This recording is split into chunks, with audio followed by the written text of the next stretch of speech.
Is it time to reveal everything now? Yes, that's right. What are you talking about? Is that the secret we were talking about before leaving? Exactly. Don't you think you are just extra baggage in our lives? That's why we decided to sort out the unnecessary baggage. What? I don't really understand. Wait a minute. Take care then. Overcome the obstacles and live well. After throwing the bag out of the car window, my parents' car drove away. I was born with a disability and use a wheelchair. Unable to do anything, all I could do was wait for my grandmother, whom I was supposed to meet here. 2 hours passed, and as it got dark around me, I trembled with fear. About 30 minutes later, a car appeared. Myra, are you alone? I haven't heard anything from Michelle. What happened? Grandma. Seeing my grandmother get out of the car, I felt relieved and tears flowed. Seeing me suddenly cry, my grandmother was a bit shaken, but carefully helped me into the car and decided to go to my grandparents' house. In the car, I explained the situation to my grandmother as much as I could. What a thing to say. Why would they say such a thing? They said I'm just extra baggage in life, that it's time to sort out unnecessary baggage. That can't be true. When we arrived at my grandparents' house, I explained the situation to my grandfather as well. Of course, my grandfather was furious. My grandmother was also angry. However, as soon as I mentioned a specific topic, their anger subsided, and their expressions quickly returned to normal. My grandparents looked at each other and began whispering quietly. Myra is not a nuisance at all. Don't worry, you're safe. I wonder where the real nuisance is. Will you help us reveal the truth to them? Seeing my grandmother's confident smile, I felt reassured. I hadn't heard what we were going to start yet, but I decided to help my grandmother. My name is Myra. I am a middle school student, born with a disability that prevents me from walking, and I always use a wheelchair. I have a neurological condition that prevents nerve signals from reaching my legs. Living in a wheelchair, I face various challenges every day. A mere 4-inch step that my friends easily step over is a major obstacle for me. That's why I tend to avoid going out.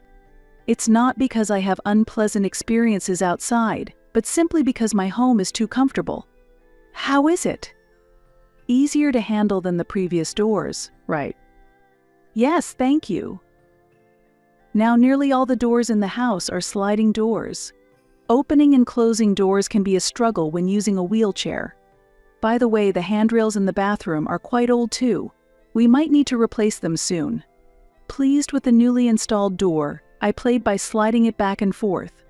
Next to me, my father was organizing tools scattered on the floor. He is a builder and has been making our home more accessible. He has installed sliding doors, made flat floor surfaces, and installed electric switches that are easy to operate from a wheelchair. As a result, the house has become so comfortable that it makes me reluctant to go out. If there's anything you're concerned about, don't hesitate to tell me. My father always encourages, but he has his own work, and it's hard to ask too much of him. Therefore, I have never specifically asked him to do something for me. Because I don't say anything, my father often proceeds with home improvements on his own. And every time he finishes, he tells me to speak up if there's any inconvenience, making me feel his kindness each time. However, no matter how much he scolds, I never ask my father for improvements. Part of the reason is that I don't want to trouble him, and also because my mother says, "The financial difficulties are because you need a wheelchair and I can't work. So don't insist on getting what you want." My mother often repeats, "We are poor." I first became aware of this when I was in first grade in elementary school, struck by the firm way my mother spoke. Though my father works on building projects, I also understand that doors aren't free. Moreover, the renovations he does at home don't bring in any income. I first realized this reality in the upper grades of elementary school, and I began to refrain from asking my father for renovations. Despite this, The renovations my father pushed forward have made our home a very comfortable space for me. My mother candidly speaking to me about our state of poverty is also perhaps part of her way of ensuring that I grow up without relying on others. I believed that I was loved by my parents, but I realized that this belief was because I was still young and didn't understand anything. From around the upper grades of elementary school, I began to understand my parents' intentions a little at a time. I thought I was loved, but it seems that might not really be the case. I'll load this baggage here, so please handle that one. Tick. This is always heavy and troublesome. I'm sorry. After shopping at the mall, my mother packed the purchases into the trunk, while my father helped me into the car. To my parents, I was just another piece of baggage, like groceries or daily necessities. Sitting in the car, I disliked looking at my legs and turned my gaze outside. I didn't want to be treated as baggage, but I couldn't argue because I kept causing trouble. At home, I'm treated as a nuisance by my parents. Why are you in the hallway? You're in the way, it's too narrow here. I was just trying to go to the bathroom. Bad timing. I always tell you to check where we are and act so you don't bother us. I'm sorry. Every time you move, you're in the way. I keep telling you to stay quietly in the corner of the living room. You're such a bothersome baggage. A stationary cardboard box would be easier to handle. Despite wanting to go to the bathroom, I was cornered into the living room by my mother. Having to wait to go to the bathroom to avoid being called troublesome baggage again, I decided to distract myself by focusing on a TV show I wasn't even interested in. Understanding everything isn't always a good thing. As I reached the upper grades of elementary school, I began to see my parents' true feelings. At that age, their cold words were too much for me to bear. Every time I was treated like baggage by my parents, it hurt. But as a grade schooler, I couldn't live without the help of my parents. Gradually, I started to gauge my parents' moods and tried to be as little of a nuisance as possible. Are you not going anywhere again today? Yeah, I'll just watch TV at home. That's a relief. I watched my parents leave for shopping from the doorway. They usually return around the time the evening drama ends. Not wanting to be seen as a bother, I started avoiding going out with my parents and stayed home more. When I decided not to accompany them, my parents would smile brightly. Seeing their smiles, I felt useful and would smile back. Looking back, my mindset at the time was quite distorted. For me, not being a nuisance was the top priority, and I mistakenly believed that my parents' smiles were the result of my efforts. I was satisfied with my efforts, but in the 6th grade, a small incident occurred that seemed to undo everything. Do you use a wheelchair at home too, Myra? Yeah, I do. But you know, my dad has made the house comfortable for a wheelchair, so I don't need help from everyone like at school. I'm totally fine staying home alone. As the grades progressed, my class changed in elementary school. Some kids weren't interested in my wheelchair, but during breaks, more people started to gather around. This became a new routine after the class change, and I was already accustomed to it. At this time, it seems I said something inappropriate to a friend. My friend relayed to a teacher how I was managing being home alone, which resulted in a call from the teacher to our home. If a 6th grader can't handle staying home alone, why should the school interfere? Exactly. Why did you talk about staying alone? It's caused trouble. I'm sorry. It seems my parents were warned by a teacher that it's dangerous for a grade school child to be left alone at home late at night. As a result, I was no longer allowed to stay home alone, becoming a burden to my parents once again. However, as an alternative to me staying home alone, my mother gave me a new directive. Go to an after-school day service program. What's that? My mother showed me a brochure for the facility. The brochure featured photos of children my age intensely engaged in studying or crafting something. The after-school day service seemed to be a facility that provides essential life skills and opportunities for social interaction. Simply put, it's like a version of a childcare program or a day service for seniors, but tailored for individuals with disabilities. Honestly, it's expensive and it's a burden to send you there. But as long as you use a wheelchair, your father and I can't support you forever. That's why I want you to make friends there, engage with others, and receive training so you can live independently in society. If I had been in the lower grades of elementary school, I might have felt that my mother was showing love. But now, in the 6th grade, I could somewhat understand the underlying meaning of her words. She probably just didn't want to keep me at home since I was a burden. Okay, I'll go to the facility after school and on weekends. Thank you for understanding. It really helps. Children understand and think more deeply than adults often realize. I pretended not to notice the real reason behind my mother's decision and continued to act as if I was unaware. My mother didn't realize I was acting and believed her words made me happy. Seeing my mother smiling, I felt a joy that I probably shouldn't have felt. A year after I started attending the facility, my parents seemed to be in better spirits more often. With me spending less time at home, I had become less of a burden to them, making their life seemingly more comfortable. Regardless of the reason, I started to feel okay with the situation as I was treated less like a burden by my parents. However, one day, my mother unexpectedly said to me, "You don't need to go to the facility anymore."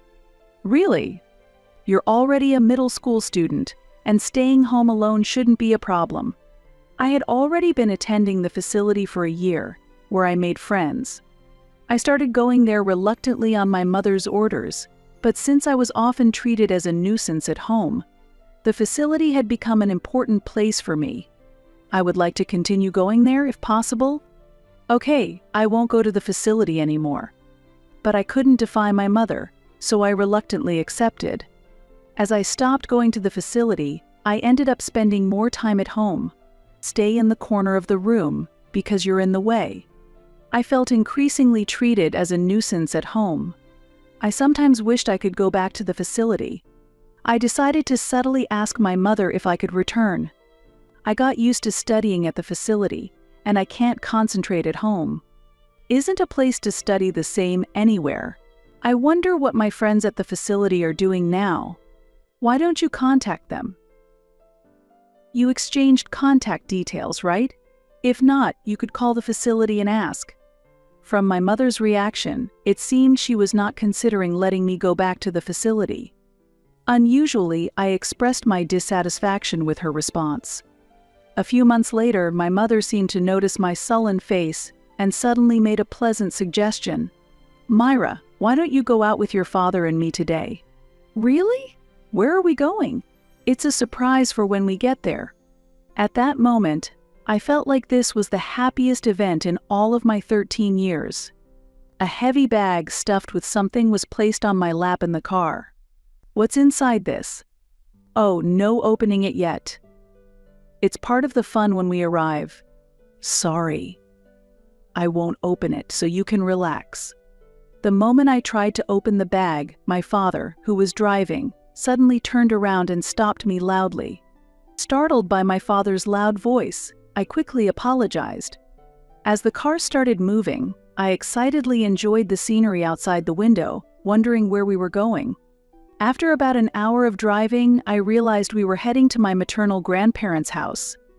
We only see my grandparents once a year, and it had been about 3 years since our last visit, so my excitement grew even more. The road to my grandparents' house required crossing a mountain, and there was a rest stop with a large parking area where a small store was set up along the mountain road. Feeling tired from driving, my father decided to stop at the rest area, and he guided me out of the car. While buying juice at the store, it seemed like my parents were discussing something. "Mom just got a sudden urgent matter, and it looks like we'll be quite late." "That's troublesome. I wanted to get back early." "We're going to Grandma's house, right? Are we meeting up here?" "Oh, Myra, you're back already." Don't startle me like that. When I addressed my parents, they momentarily showed a surprised expression but quickly returned to a serious face and said something shocking. "Is it time to reveal everything now?" "Yes, that's right." "What are you talking about? Is it that secret you were talking about before we left?" "Exactly. Don't you think you're just extra baggage in our lives? That's why we've decided it's time to sort out the unnecessary baggage. What? What are you saying? Wait a minute. While I was still trying to understand the situation, my parents returned to the car and drove away, leaving me behind. Wait.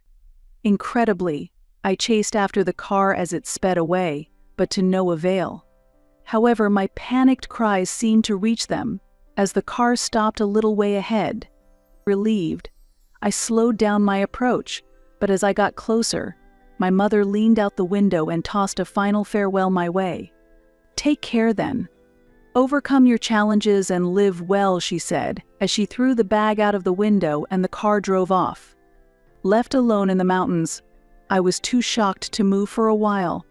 After some time, realizing that standing still wouldn't help, I went towards the bag my mother had thrown. Picking up the bag and looking inside, I found it stuffed with clothes with an envelope placed on top. The envelope likely contained a letter, but at that moment, I didn't have the strength to read any message from my parents. Looking at a clock at the rest stop, I realized it was already evening, and dusk was about to set in. I wanted to call for help, but my smartphone had been left in the car. Eventually, I decided to wait in front of the vending machine, hoping my grandmother would come. 2 hours passed, and as it grew dark around me, I trembled with fear. Rustling sounds from the bushes, maybe caused by the wind, brought waves of indescribable anxiety. At that time, the only comforting presence was the light from the vending machine. Another 30 minutes went by when a car pulled into the parking lot. "Myra, are you alone?" "I haven't heard anything from Michelle. What happened?" "Grandma." Seeing my grandmother get out of the car, I was overwhelmed with relief and tears flowed freely. Seeing me suddenly cry, my grandmother, though a bit shaken, gently helped me into the car and decided to head to her house. As we drove to my grandparents' house, I explained everything that had happened. "It seems like Dad and Mom have decided to abandon raising me." "What? To leave a child in the mountains, can such a terrible thing really happen?" I had reacted the same way as my grandmother when I was first left behind by my parents. But that's what really happened. What a thing to say. Why would they say such a thing? They said I'm just extra baggage in life. That it's time to sort out unnecessary baggage. That can't be true. Oh, right. There was a letter. I didn't have the courage to read it yet, so I handed the envelope to my grandmother. She immediately pulled the car over to the side and began to read the letter. What does it say? It's written very politely that they can't afford to raise you for financial reasons, and they're asking if we could take care of you for just a little while. The letter said Louis was on a business trip today, and Michelle had to accompany him, so they wanted us to look after you for 3 days. But it seems they actually planned to leave you here much longer. Where did you find the letter? It was in the bag. I see. They didn't want to be questioned, so they hoped you would find the letter after arriving at our place. That's why they arranged it to appear after taking care of Myra. The reason you were scolded for trying to open the bag was because that was their intention. My grandmother's speculation seemed clearly correct, just like her daughter. She understands my mother very well. After arriving at my grandparents' house, my grandmother explained everything to my grandfather. Upon hearing it, my grandfather became furious and said, "What a terrible thing. Myra, you never have to go back there. You're going to stay here forever. I won't ever send you back to them." Seeing my grandfather's anger, I felt this was true affection. It was entirely different from the feeling I had when I thought I was loved by my parents. I had always tried not to be a burden to my parents, but now I realized how wrong that was. I felt as if a curse from my parents had been lifted. It was an exhausting day with too many things happening. After arriving at my grandparents' house, I went to sleep without even eating dinner. The next night, feeling a bit calmer, I talked to my grandparents about my life with my parents. Being called baggage wasn't the first time yesterday. Why would they say such a terrible thing? Really, they told you to just sit quietly in the corner? What were they thinking? Each time I talked about my parents' actions, my grandparents' faces turned rapidly red with anger. My grandfather slammed the table in anger, spilling the tea. I felt a strange kind of joy that my grandparents shared my anger towards my parents. This was different from my feelings towards my parents, and I thought it was something I could safely embrace. However, when I mentioned a certain fact, their anger disappeared instantly and their expressions calmed down. I was really shocked when they told me not to go back to the facility because I had been going there for a whole year. A year at the facility. Yes, it was like an after-school program. I understand that, but every day for a year. Yes, I was going almost every day. Is there something wrong? Hearing this, my grandparents looked at each other and began to whisper. It seemed they felt something was off about my story. They explained things in a way that a middle schooler like me could understand. After hearing their explanation, I could no longer think of my parents as parents. What my parents called baggage meant that I was just an inconvenient accessory. Myra, you are not a nuisance at all. Don't worry, you're safe. I wonder where the real nuisance is. Will you help us reveal the truth to them? Seeing my grandmother's confident smile comforted me. I hadn't heard the specifics of the plan yet, but I had already decided to cooperate with my grandmother. It had been 3 weeks since I moved to my grandparents' house, and I was gradually getting used to life here. Today, my grandparents had taken the day off work, and we were enjoying tea together in a relaxed setting. As I savored the warmth of the tea, contemplating whether this peaceful life would continue, a loud voice suddenly echoed from the front door. The voice gradually approached the living room where we were. "Hey, are you there? What have you done?" My parents burst into the living room where we were sitting and started shouting angrily. They were so furious that they struggled to find the right words. Their faces were a mix of anger and panic, almost bordering on madness. My grandparents and I understood their state well, so we calmly continued sipping our tea without being disturbed. However, my mother's anger intensified, and she scolded us even louder than before. "This situation is going to cause us serious trouble. What are you going to do about it? Be quiet. We can hear you even without the shouting."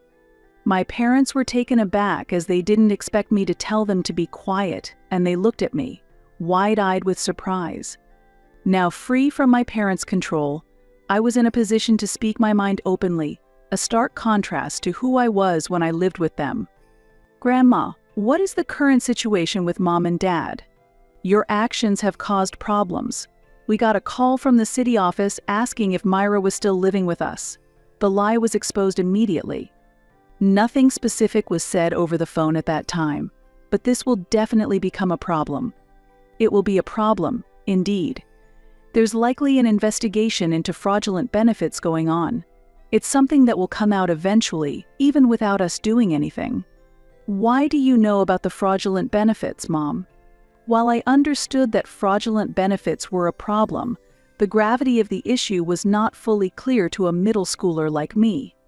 My parents were sweating, beads of sweat on their foreheads, despite it not being particularly hot. Lewis had come to borrow money from us before because his job wasn't going well, remember? You said you didn't want to work and wanted to continue being a housewife, so we told him to get a job and turned him away. Yes, I remember that happened. I had always thought my mother said we were poor to keep me from being spoiled or asking for too much. But it seems they were genuinely in a dire financial situation. My grandmother had discerned that my parents were engaging in some sort of misconduct. "Why did you keep sending Myra to the facility every day if you were short on money? That facility costs over $10 each visit, doesn't it?"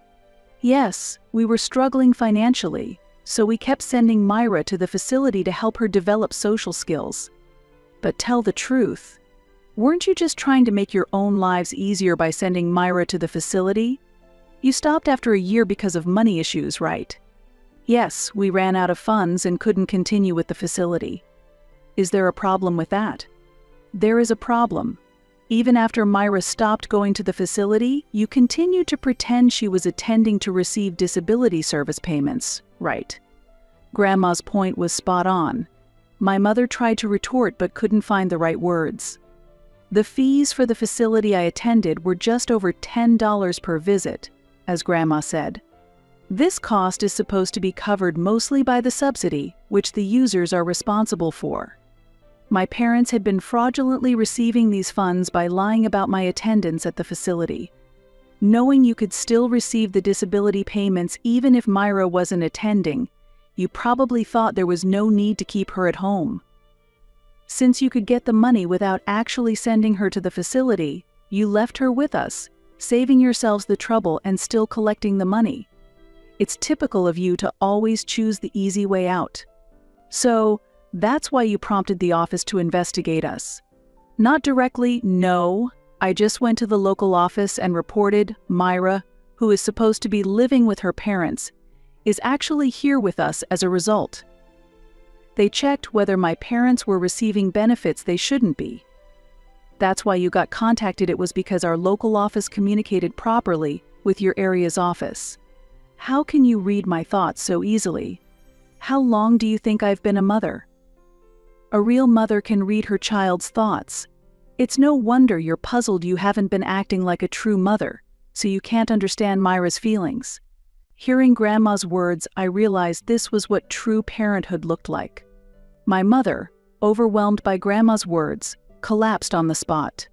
My father was still standing, but now Grandpa confronted him. "You both are dressed quite fancy today? Michelle is carrying an expensive bag, and Louis, that watch looks quite nice too. Did you buy those with the money from the fraudulent benefits?" "No, this was bought with my own money." "Oh, weren't you poor before the fraudulent claims? If you had money for expensive clothes, you could afford them. Surely you weren't using Myra's disability and child support allowances as your spending money." "Actually, I bought this watch recently, and the clothes were a stretch to afford." The feeble excuses were clear even to me, a middle schooler. Grandpa looked at me and grinned, deciding to let me deliver the final blow. "Dad, you have several pieces of clothing with the same logo, don't you? And not just clothes, you also have many expensive sneakers. And Mom, your closet is full of clothes, right?" Unable to respond, Dad eventually collapsed, just like Mom had. I had thought Mom said we were poor as part of my upbringing, but in reality they were indulging in luxuries contrary to their words. My parents had frequently splurged on things they wanted. I remember throwing a tantrum as a child because I couldn't get a toy I wanted. That incident prompted my mother to start saying we were poor. So, I never doubted that it was a form of education meant to curb my selfishness and dependency. However, in reality, my parents were merely using the benefits they received because of my existence for themselves. In a way, my presence was what sustained our household. The real burden was my parents themselves. It was all our fault. "Myra, I'm so sorry. From now on, I'll truly act like a mother, so let's go home together." My mother apologized to me with tears in her eyes, seemingly having a change of heart. If it were the old me, I might have been deceived and believed her words. "So, you think if we go to the office together and testify that we're living together without any problems, the investigation might be halted, and we might be saved by that last hope? How do you have such solid knowledge as a middle schooler? I thought you would just obey as usual." Actually, I hadn't thought deeply on my own. It was thanks to Grandma's warning. Be aware that your parents might try to take you back under some pretext, especially if they ask you to accompany them to the office. There might be a scheme behind it. I've already told the office everything necessary, so I don't see any reason to go with you anymore. Even if I'm asked, I will stick to the facts and not change my story. Help us out. If you come along, maybe there's a way we can be saved. Are you really going to abandon your parents? You're heartless. Enough already. Are you asking Myra to help with your fraudulent claims? After leaving Myra in the mountains, you only seek help when you're in trouble. Isn't that too audacious? My grandparents were furious at my parents and tried to drive them out of the house.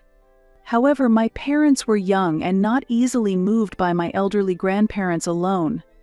Being in a wheelchair, I couldn't physically assist my grandparents, so I just supported them with a cold stare. Noticing my gaze, my parents suddenly calmed down and left my grandparents' home. After my parents had gone, my grandparents and I enjoyed a newly brewed cup of tea and resumed our peaceful weekend. Ultimately, my parents were arrested for fraudulently receiving benefits. Further investigation also revealed they had been misusing grants. My father had been renovating our home to make it more accessible for me, and most of these costs were supposed to be covered by grants, up to 2/3. It was discovered that he had inflated the actual costs in the construction projects through his construction business and used the extra grant money for personal expenses.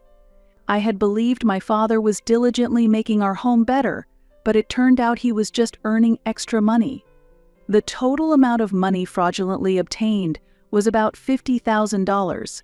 Fraudulent benefit receipt is considered a fraud, and I was told that not repaying this money could lead to criminal charges. While I struggle to comprehend the magnitude of this amount, it represents a significant sum for my financially struggling parents. They managed to gather the money and completed the repayment, but it was borrowed, so they still owe a large sum. Although the money was repaid, the crime remains. They avoided prison but were given probation, which means there is still a risk of incarceration in the future. I had thought only people in prison were called criminals, but since they received a guilty verdict, my grandmother explained that my parents are officially recognized as criminals. Now recognized as criminals, they couldn't hope for social credibility, which resulted in my father having to cease operations of his construction business. Since then, my parents have been job hunting, but the stigma of being criminals weighs heavily, and they haven't been able to secure stable employment. They are currently making ends meet through day labor while striving to repay their debt. I have officially become a family with my grandparents and have started living with them. It seems that care has been taken to ensure that the benefits and grants I receive do not end up in my parents' hands. Although I don't understand the financial details, I am truly grateful to be able to live with my warm and caring grandparents. I have also started to adapt to my new school, and from now on I plan to walk my own path without worrying about my parents. My parents always favored my sister, the so-called golden child, and supported her. I am a 20-year-old woman, and my sister Mia has always been loved by our parents. She is just 10 months younger than me, and we attended the same school, so we were always competing with each other. We were in the same grade, and I was always at the top. I have surpassed her academically and in other areas, and I have been superior in every competition. I have consistently maintained excellent grades and planned to study data science at California Institute of Technology. On the other hand, my sister was deeply interested in biology and made significant achievements in the field of microbiology, though mainly theoretical with few practical outcomes. Despite being a diligent scholar, my parents refused to pay for my college tuition. In my senior year of high school, after discussing my prospects of attending California Institute of Technology with my parents, they agreed to pay my tuition.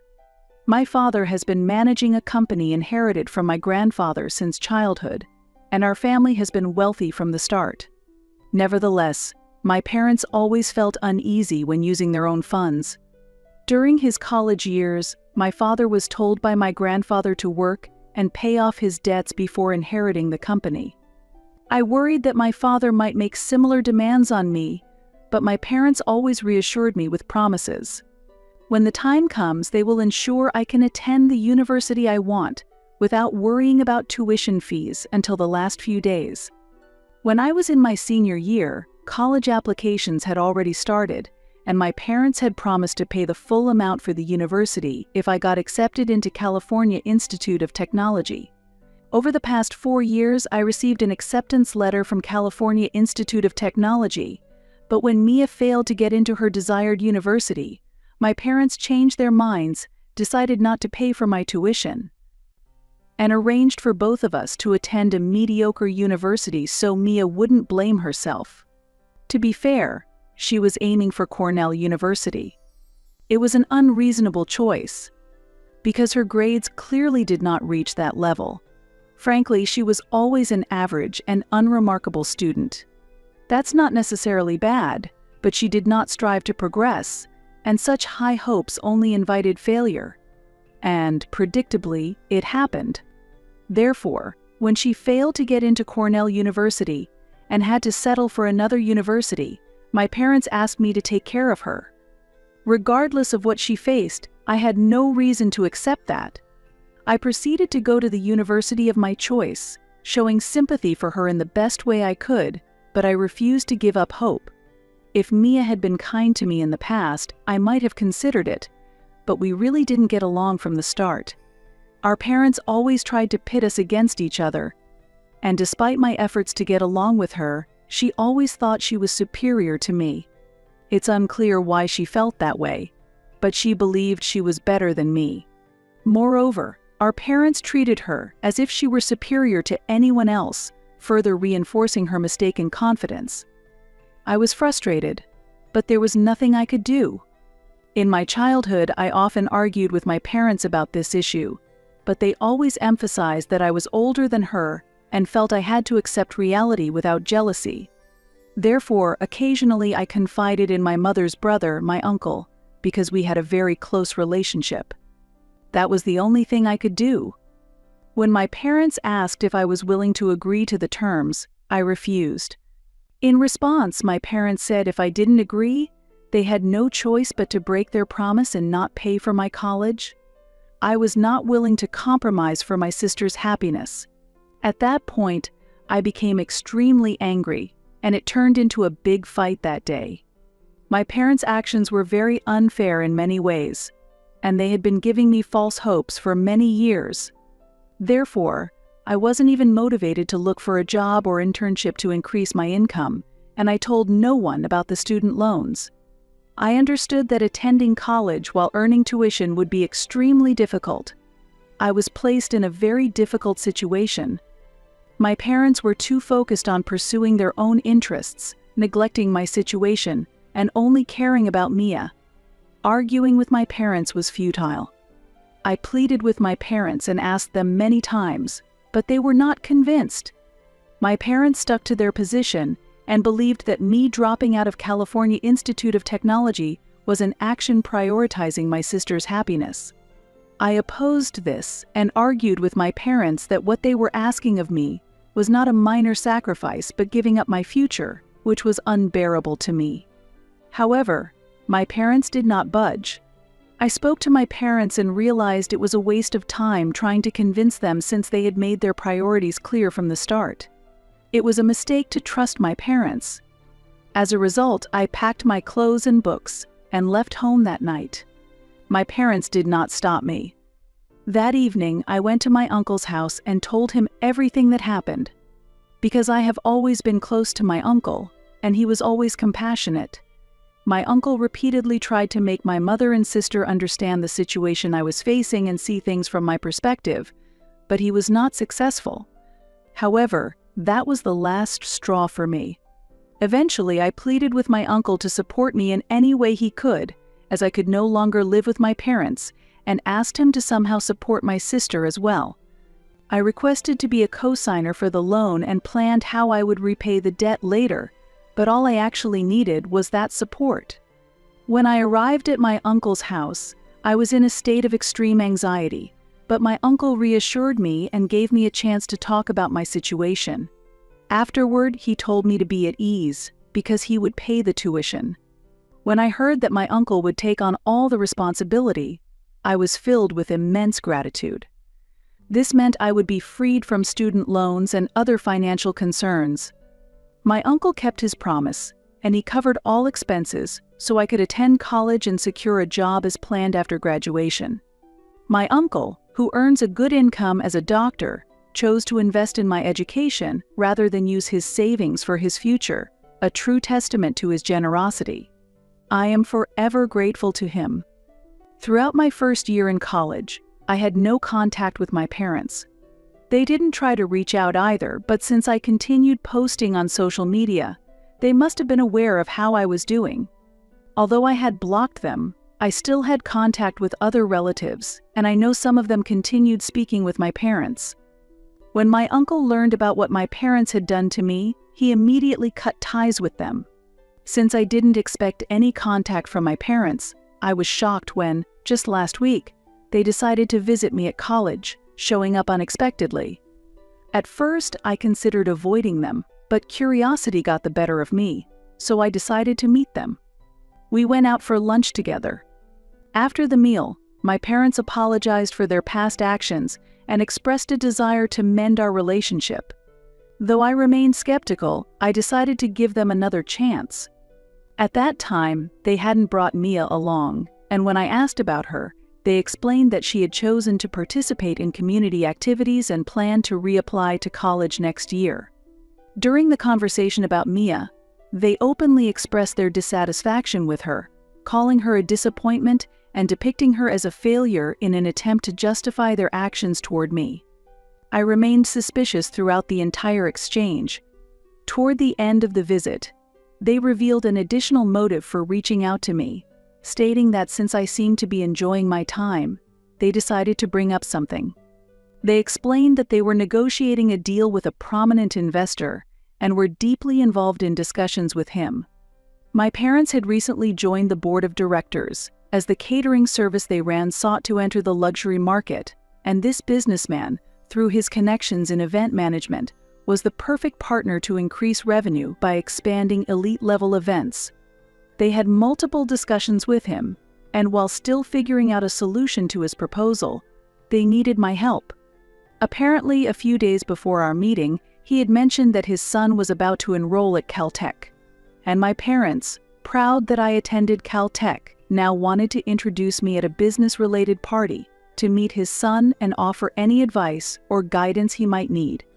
They agreed to this but found themselves in a tough spot.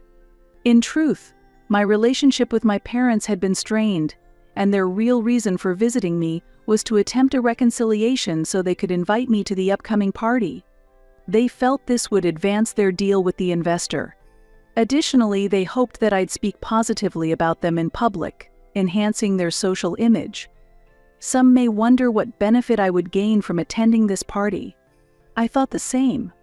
My parents were aware that I had first turned to my uncle for help, and if I agreed to assist them, they offered to pay me more than double the amount I needed. Thus, I agreed to attend the party under the condition that I speak favorably about their investor appeal, receiving twice the amount offered as compensation. For my parents, this was not an unacceptable offer, so I agreed, though my true intentions were entirely different. 3 days ago, I attended the party with my parents, and upon arrival, I followed the plan as agreed. After I was introduced by my parents, having promised to fulfill everything they had asked of me, I took action to ensure they understood how I felt about them. I decided to be as honest as possible, explaining the entire situation to the investor. I began by expressing gratitude for reconciling with my parents. As he looked confused, I went into further detail. After a year of no contact with me, my parents reached out solely to gain his investment, aiming to make him part of the deal, and strictly speaking, I had to thank him for everything. I also shared how my parents, after 4 years of promising to pay for my college tuition, ultimately backed out of their commitment. This happened because my sister hadn't been accepted into her desired university, and to avoid burdening her, they expected me to bear the financial responsibility. I gave up my dream to protect her feelings, and because I felt I had made the right choice, my parents distanced me from their lives. Those around, including the investor, were stunned by my story. After that, there was little left for me to do, so I called a taxi and returned to college, a mere 45 minutes away. Meanwhile, my parents continued trying to reach out, creating numerous social media accounts and changing contact details to approach me, but it was all very hectic. After I blocked their initial attempts, they accused me of breaking the agreement. Upon hearing my remarks at the party, the investor stopped responding to my parents, which caused me no trouble at all. The only reason I am here now is due to my uncle's advice. I wanted to discuss the recent events, hoping to make him laugh, as I had finally achieved some form of retribution for what my parents had done to me a year ago. However, my uncle did not find my actions amusing. People often see my behavior as vengeful and mean-spirited, but my uncle expressed that I shouldn't have done anything and conveyed my lack of willingness to support my parents. Since then, each conversation with him feels increasingly distant, which troubles me greatly. Later, I apologized to my parents for mistakenly conveying my work schedule and agreed to help with their business. A week after the party, driven by emotion, I reached out to my uncle, asking to speak face-to-face. He agreed, so I visited his house yesterday. Having barely spoken for about a week, there was a slightly awkward atmosphere. The situation was tense when I arrived, but as the conversation progressed, I felt reassured, realizing I didn't need to feel guilty or apologize to my parents. My uncle is someone who respects my opinions. I confided in him that although my parents had promised support for 4 years, they ultimately abandoned me, choosing to protect my sister instead. If they had faced financial issues or another reason preventing them from paying my tuition, I might not have been so angry. However, they expected me to sacrifice my dreams for my sister, and when I refused, they grew angry with me. This fact deeply hurt me. Although my uncle already knew the situation, I hoped that by having an emotional discussion, he could better understand how hurt I was. I also shared how I had always strived to make my parents proud, yet constantly felt treated as secondary. However, it seems that was not enough. I felt a strong anger towards my parents. On the day of the party, I decided that I would make my parents understand that their actions were wrong and, if necessary, I could deceive them with confidence. I was not going to accept being belittled. Upon hearing my story, my uncle simply said that if I truly believed I was right, he should not say anything. I didn't think my conversation with my uncle was that significant, but I was surprised by his reaction. I thought that by explaining my feelings, my uncle would understand that my actions were driven by anger. It may not have been the right thing to do, but if it made me feel better, my uncle should have left me alone. I am not a perfect saint. Always taking the right actions and being used by others is something I cannot accept. It was despicable for my parents to make me accept that foolish little deal and pretend as if I was supporting them for money. Therefore, I told my uncle that he could ignore me if he wanted, but it meant that I would not receive any financial support from him. This was a bold statement for me, as I had no other means and could not foresee the outcome if this issue was not resolved. However, my uncle softened his attitude and stated that there was no need for me to be upset with him. He simply expressed disappointment that I had chosen revenge instead of letting go of the past.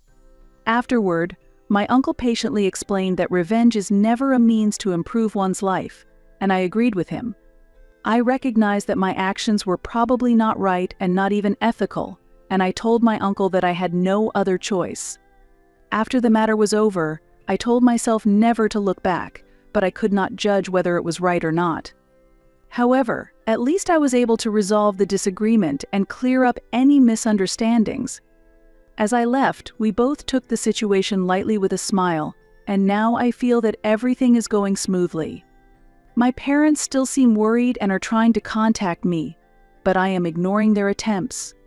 10 days after the party, my parents sent me a text message, but it only irritated me. Tonight, my parents are at my university again.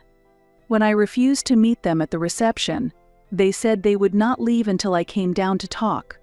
So I left my room and went to meet my parents. Fearing being embarrassed on campus, I decided to meet them at a nearby cafeteria. Mia was already there when I arrived. What surprised me was that Mia, whom I thought had done nothing last year, clearly had been working out at the gym, and her physique had changed significantly in just 1 year. We used to have nearly the same physique, but now she looked like a model, and she was giving me a provocative look while flaunting her new appearance. Her being there just to intimidate me was partly amusing and partly terrifying. I felt as if she had violent intentions, but fortunately, nothing of the sort happened. My parents had come only to discuss my behavior at the party. but they claimed that everything I had said was utterly pointless. They demanded that I retract what I had made public and post a statement on social media declaring that everything was a fabrication of mine to protect their reputation. After being banned from the investors' events following the party, my parents demanded that I publicly explain the situation. I clearly refused. The reason was that my parents themselves knew what I had discussed with the investor. They tried to bribe me by offering to write a check for any amount I asked, but I firmly refused, telling them that money could not buy my agreement or actions. As I was about to leave, my father became angry, slammed his fist on the table where we were sitting, and insisted that I should not leave until this matter was resolved. The restaurant was located away from other diners, and since I personally knew the owner, she did not kick us out. It was clear that something was happening. I was starting to find it difficult to keep my cool, and knowing that the owner would call the police immediately if Mia tried any violent actions helped me not to be afraid of her. Then I confronted my parents and told my father that he no longer had any right to order me around. I left home when my father refused to pay for my college tuition. I am now an adult with no need to rely on my parents, and their rules no longer apply to me. During our interaction, my mother claimed, "We raised you, and this is how you repay us," but I immediately denied it. I emphasized to them that what they did for me was their obligation, and I was never treated specially like Mia. My parents always showed biased affection towards her, and I felt it was lacking for me. I always felt alienated, because my parents' attention was always directed towards my sister. After the conversation, my parents could not argue back, and I warned them that if they tried anything unfair, I would call the police and obtain restraining orders against each of them. After that, I left the place. I am now back in my dorm room and talked to my uncle on the phone about today's events. I was convinced that my parents were using Mia to threaten me, and I shared these suspicions with my uncle. I may be overreacting, but I am not willing to take any risks. Therefore, I told my uncle that I no longer felt comfortable with my parents and wanted to apply for a restraining order. My uncle was satisfied with my decision and advised me to contact a lawyer immediately. Filled with doubts, I decided to apply for a restraining order that day, and coincidentally, Mia appeared at my university, demanding to meet again. I chose to meet her in a public place because if she did anything suspicious, it would be captured on camera. She insisted that I should apologize to our parents because they were very angry about my actions. I firmly refused. She emphasized that an apology was necessary and threatened that if I did not, I would be punished. I inadvertently replied that I was not afraid of people like my parents. At that moment, she made a move towards me. Fortunately, the entire incident was recorded on surveillance cameras, which will undoubtedly help when I obtain the restraining order. Instead of hitting my face, she grabbed my cheek forcefully. It was very painful, but this incident has made it easier to obtain a restraining order, for which I am grateful. 3 months after applying, the court recognized my claim and issued restraining orders against my parents and Mia. The fact that Mia's violent actions were recorded on surveillance cameras served as decisive evidence in court.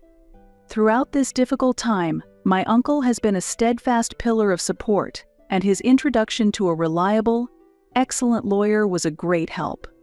My academic performance remains very strong, particularly in the field of data science, where my achievements are increasingly recognized. As the end of my sophomore year approached, I was fortunate to receive an offer for a summer internship from a leading technology company. Unexpectedly, I received shocking news when a relative on my mother's side suddenly contacted me to inform me that my grandfather, whom I had been close to since childhood, was seriously ill and hospitalized. His last wish was for reconciliation among the family members. After discussing with my uncle following years of family conflict, I ultimately decided to visit my grandfather. My parents and Mia were also present in the hospital room, but they avoided speaking directly to me due to the restraining orders. My grandfather held my hand and, with his last strength, assured me firmly, "Your choices were not wrong." Furthermore, he advised my parents and Mia that since each of us walks a different path, we should respect each other's choices. A week after he imparted these final words, my grandfather passed away. His words resonated within each of us, embedded deeply despite the profound sadness that enveloped our family. At the funeral, we did not exchange direct words, but the hostility I had once felt had already receded. Half a year has passed, and I continue to focus on my studies. My sister Mia has started a new life at a local university, while my parents are fully committed to rebuilding their business.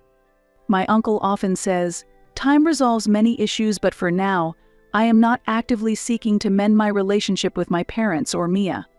However, the intense anger and hatred I once felt have now dissipated from my heart.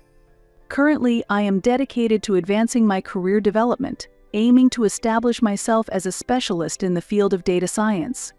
Occasionally, I remember the warm words left by my grandfather and quietly hope for a true reconciliation with my family someday.